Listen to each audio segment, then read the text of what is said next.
Oh, this is like exactly what our grandmother. You guys know that Chinese love the double, triple entendres when it comes to naming food. There's a great ratio between fat and meat. The garlic is very subtle, but strong and apparent at the same time. A lot of this food kind of gets clumped in under the larger umbrella of Shanghainese food.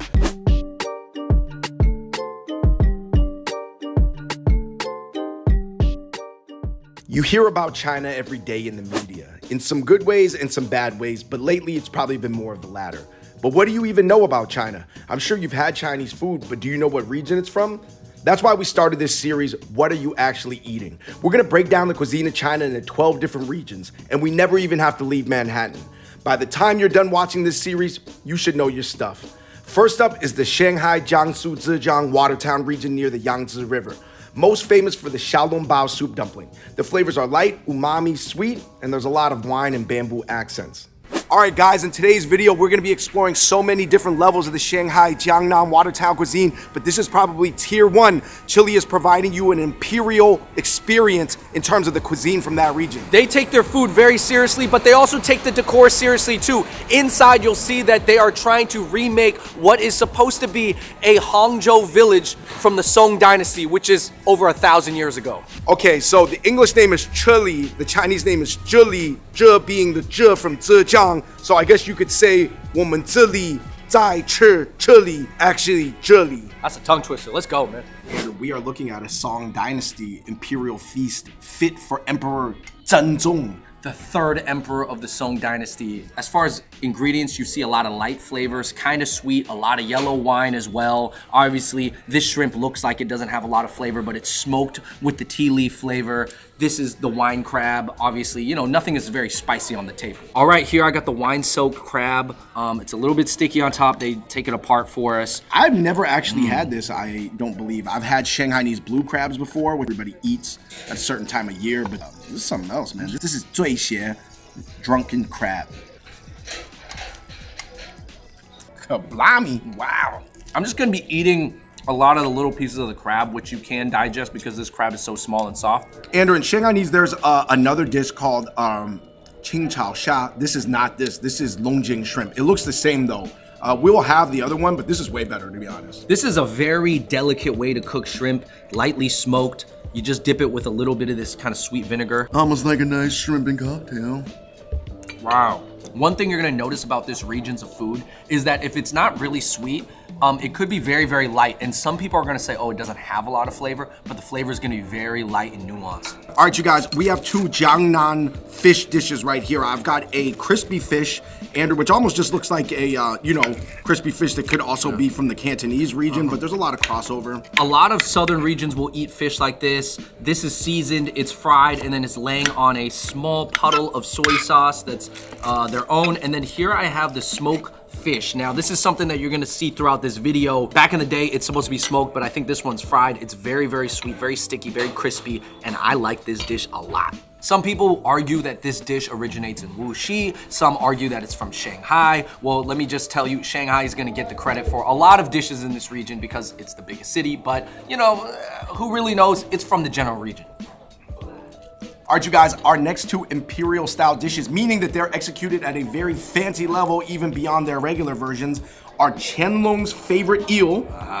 Even more than Peking duck. Who knows? Maybe he tried to call it Qianlong's duck, but he didn't get the name, so he got the eel. The root of it is from the Hangzhou, Watertown region. Why do you think it's considered so fancy? Is it because kind of the food down here is cooked so delicately with care? I heard historically it was the first place in China to be considered rich. And still to this day, actually, that region is considered quite wealthy relative to other regions. Yeah, Jiangsu is a nice place. Qianlong's eel. Eaten like Peking duck.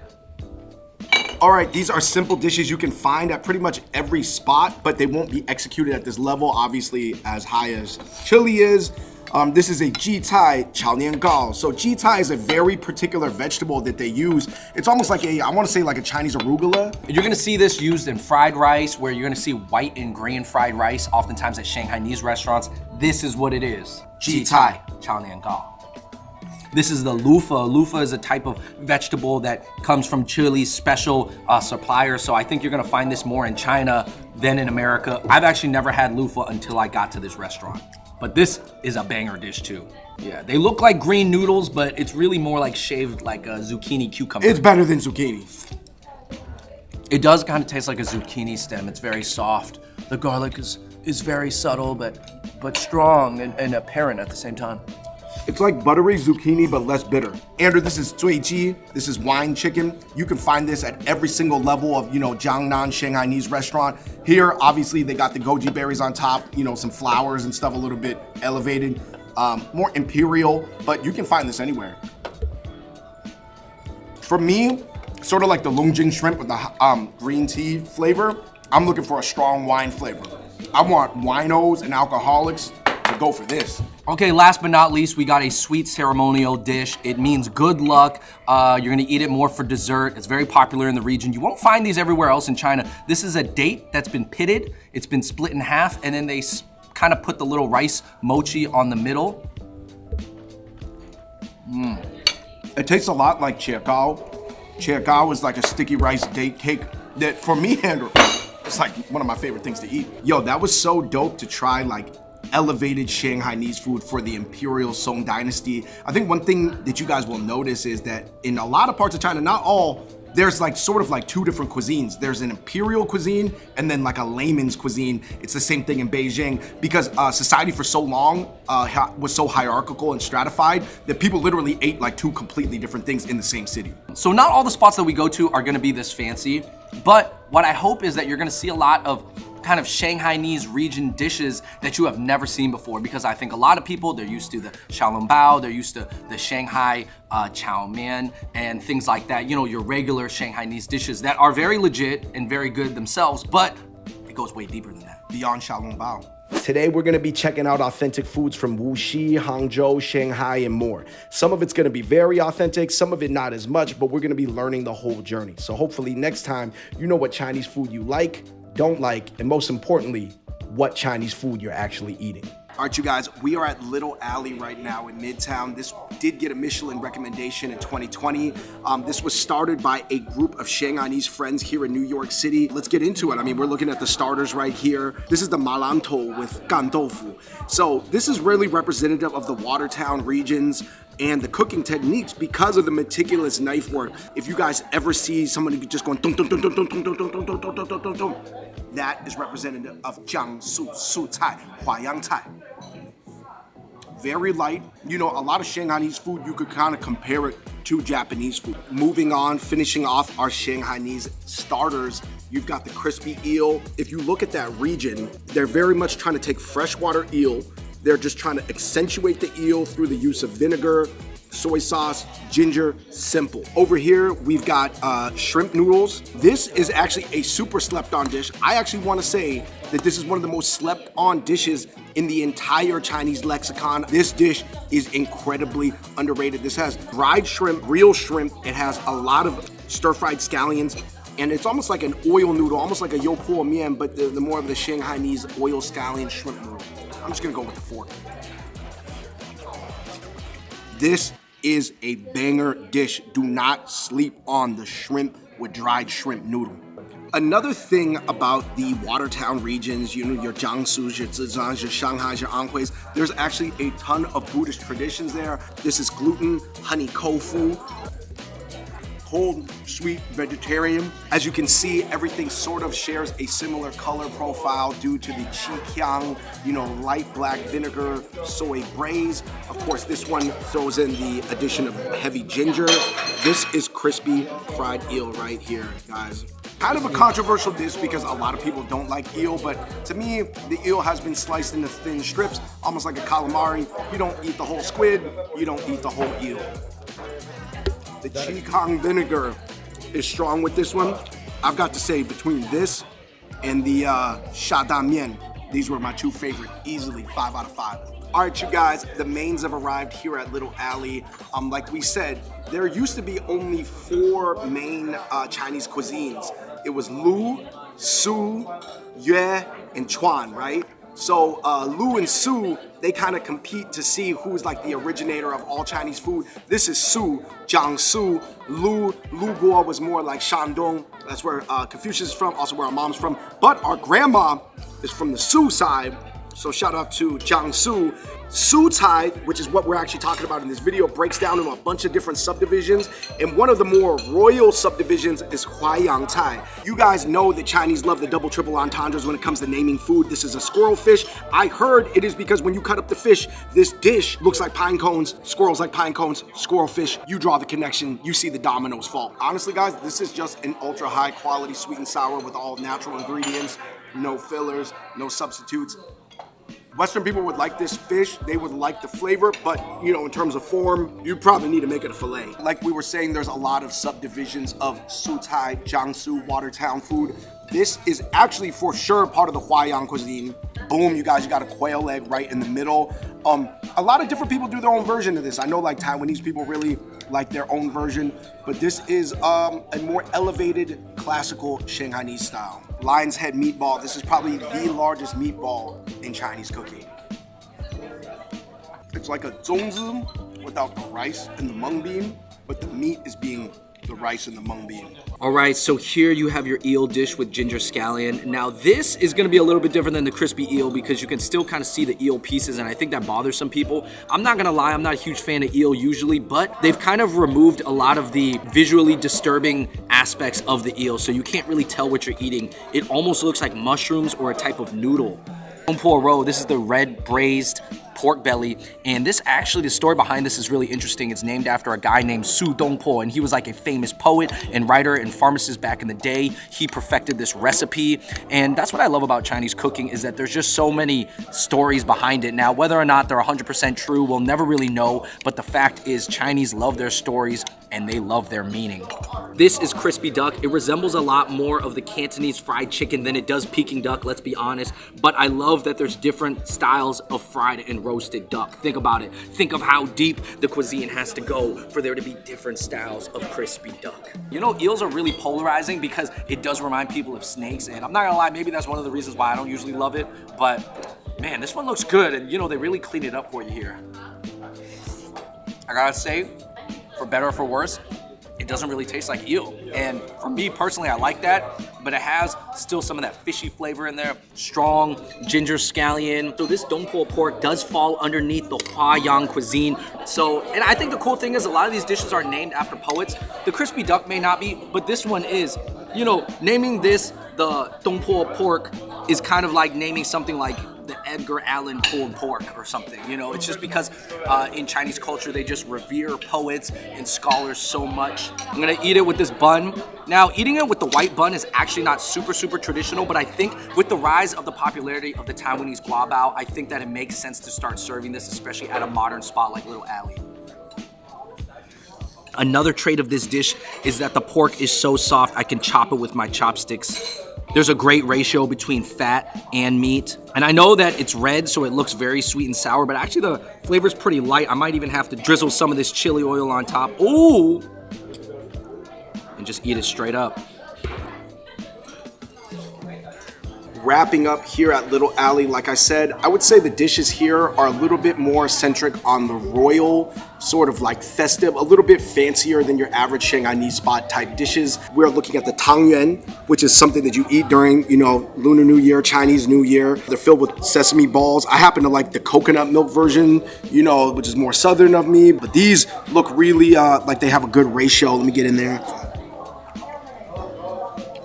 Actually, the wine flavor is very subtle here. Some other tangyuan soups have like an incredibly wine flavored version. There's no real standardization on this. There's like maybe like 10 to 20 different kinds of tangyuan. You can get little ones, big ones, different flavorings.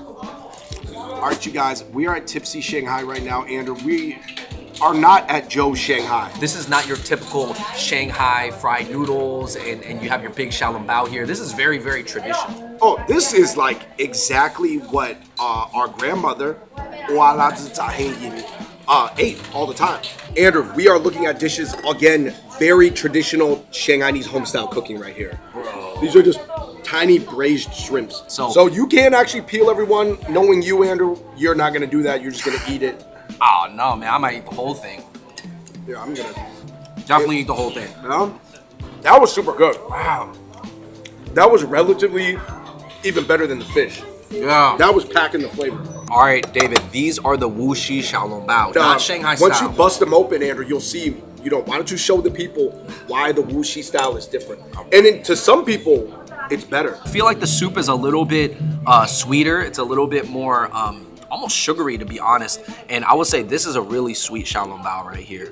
All right, Andrew, I'm breaking down the ao zhao mian right here. Ao zhao mian, fish noodle with chicken broth. That's a really unique flavor because you're mixing the fish and the chicken broth. The drinkability of that broth is 5 out of 5, man. I could drink that whole thing. It wouldn't feel heavy or overdone or anything. All right, this is a bamboo with tofu knot pork broth soup. I mean, listen, you got tender pieces of pork. These tofu knots here, if you've never had them, I actually don't know the Chinese name, but they're delicious. And then you have large pieces of bamboo. And bamboo is something that you're gonna find in kind of Wuxi cooking a lot. Large pieces of pork with the fat. Bro, I can't even tell which is pork and what's bamboo. I'll tell you this, they love bamboo. We're talking about tender bamboo, young bamboo, old bamboo, water bamboo. There are so many different types of bamboo used in that region, the Watertown region of cooking. Moving on, Andrew, this is the Shanghai smoked fish. Now, I know Wuxi also does a smoked fish, but I don't think it's as saucy as this one. Now, it's not actually smoked, and if you made me bet, that's partially due to just logistics of not wanting to smoke fish back there, because smoking is a long process, so I think they fry it and glaze it. It tasted similar to the Wuxi style, but way saucier. Anyway, the food is usually light, sweet, mild, with a lot of light vinegar and cooking wine accents. Bamboo is often used to draw out the umami flavor, and most things are cooked with a tender, soft texture. The main focus is maintaining the original flavor of the item being highlighted, whether that be a meat or veggie. All right, everybody, that wraps it up here at Tipsy Shanghai, but we got another spot to go to. So we're here at 3 Times. The owner is from Hangzhou. The owner of the previous spot was from Wuxi. So this is pretty interesting. So they all have Shanghainese food on the menu, but they all have a few things that represent their very ultra-specific city they're from. Andrew, leading off, it's the Nuro Fensi Tang. This is Hangzhou only. I heard that this is the #1 breakfast in Hangzhou, not in Shanghai. Hangzhou. Right. You know what? I've been to a lot of Shanghainese restaurants and I've never seen this dish until I came here to 3 Times, where the owner makes it a point to serve certain Hangzhou dishes because he wants to rep the hometown, because maybe a lot of people, they're not familiar with Hangzhou food. And there's not a lot of Hangzhou restaurants. You know what the interesting thing is, Andrew? Shanghai is the most dominant city in that region, but Shanghai itself is not a water town. Hangzhou and Suzhou are water towns. So this beef soup is pretty simple. You have the funsi, and then you have your sliced beef, and it's kind of like a spicy soy sauce broth right here. It's very, very simple. Great for breakfast, gonna get you started on your day. This is a dish that actually is popular in Nanjing, but like I feel like not popular in America. Nanjing Yazi. Yazi is duck, Nanjing ducks. It's a cold duck dish. Listen, it's not bad, but by all means, it is a cold sauceless duck. This is also very unique, very Shanghainese. This has got radish on the inside. Wow. And some salted ham, I believe. And then over here, Andrew, we've got ones that are, I've got more of a sweet pastry over here. You know, these were the hottest out of all the things, man. So these are Shanghainese, what they call, I believe they call clamshell pastries. Very crispy and flaky. Overall, pretty good. So what's interesting about these Shanghai huanduan, huanduan is how you say in Mandarin, how you say wonton. Let me show you. On the inside, Andrew, they have this very particular vegetable called ji cai. And it's almost got its own flavor, almost like a sharp arugula. And I love how the wonton broth has a little bit of wine in there. Like we said, Shanghainese food, very heavy on the wine. Stir-fried rice cakes with pork. This is a popular dish that you would probably find at any standard Shanghainese spot. Between the restaurants of Tipsy Shanghai and 3 Times so far, you can tell that the flavors are a little bit lighter. It's cleaner. There's not too much grease. There's not a lot of spice either, but overall, very, very easy to eat. Here, we have the very traditional Shanghai Xiao Mai. They look just like the Cantonese Xiao Mai, like the siu mai that you'll get at dim sum, except it's the sticky rice and pork mixture inside instead of pork, shrimp, and mushroom. Let's take a look. It's the same wrapper though, top's open.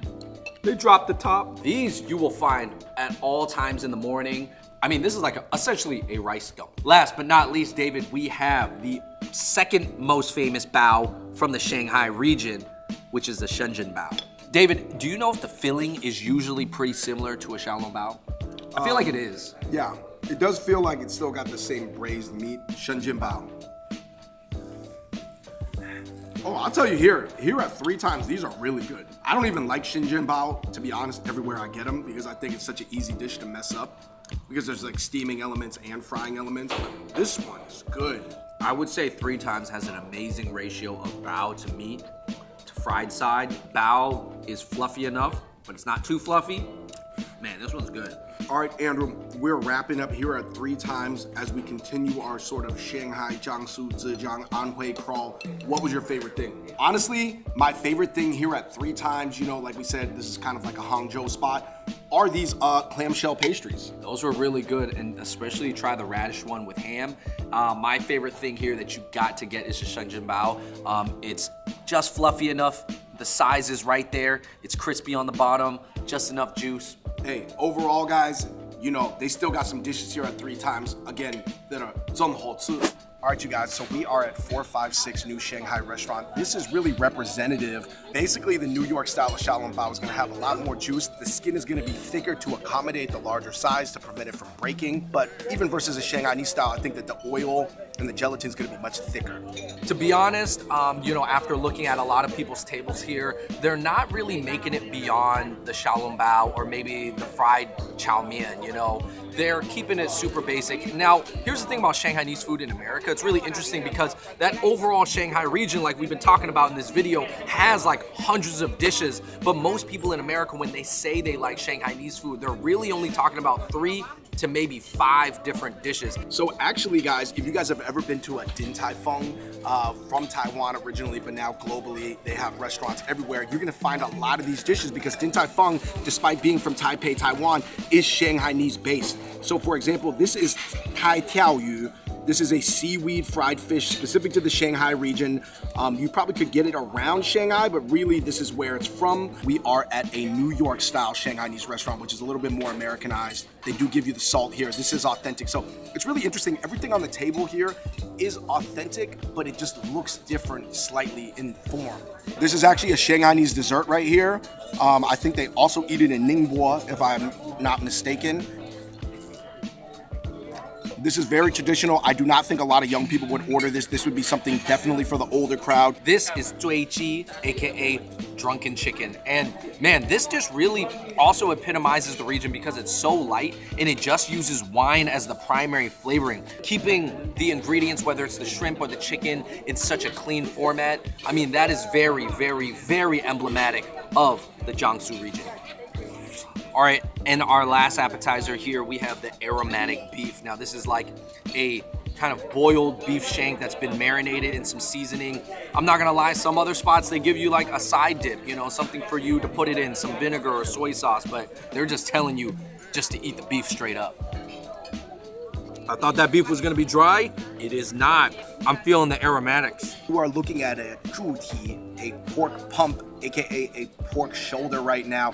Now, this is a pretty authentic dish. I wanna say the color, you know, it's a little bit more red at the New York Shanghainese spots. If you wanna talk about fatty Christmas hams, guys, can't beat this. Guys, Shanghai has everything from xiaolongbao to gigantic pork pumps. Visually, they look different, but flavor profile-wise, pretty similar, gelatinous pork. So between the Chinatown Shanghainese restaurants and the new ones that have just opened 3 years ago that are catering more towards the international student population, I mean, listen, there's a place for everything and each has its own history. There's one that's coming straight from China right now, you know, the WeChat generation. And then there's this one that is, you know, 30, maybe 40 years old, where they're serving General Tso's here at a Shanghainese restaurant. And this is not even particularly a Shanghainese dish at all. I think for a lot of American people who are diving into Chinese food, some of their first restaurants that they went to was like a Joe's Shanghai, where they just got the fried noodles and xiaolongbaos, and those type of dishes got them hooked and were serving as a gateway for them to get deeper into Chinese food. So I think that's great. So that's it for episode 1 of Which Chinese Food Are You Eating? We hope that you have a better idea of what Chinese Watertown regional dishes are and what the flavors are supposed to be. Hopefully you saw some sweet or vinegary dishes that you really want to try now. And it's dope that we didn't even have to leave the city. There's actually so much deep cut, authentic Chinese food in Manhattan. You just got to look around. And some might wonder why two Chinese Americans are doing this series. Well, maybe we're Chinese enough to feel close to the culture, but American enough to stay curious. So let me know what you think about Shanghainese food in general down below, what your favorite dish is, and be on the lookout for episode 2.